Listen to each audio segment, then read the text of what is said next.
tape up the windows in that, and the doors if you have to, and one way in, one way out, like it's Thunderdome. For those of you who remember what Thunderdome is, you know, endure it for a time being, and then find a way out of it. If you got to move the hell out, hey, go the hell and move the hell out.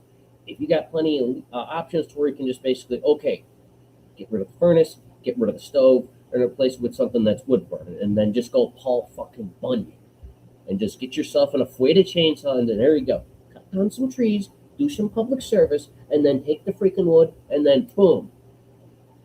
Costs you nothing but time, and then, well, okay, sure, you got to get oil and you got to get gas for the chainsaw. But I mean, hey, it's going to be a hell of a lot cheaper than it would be to run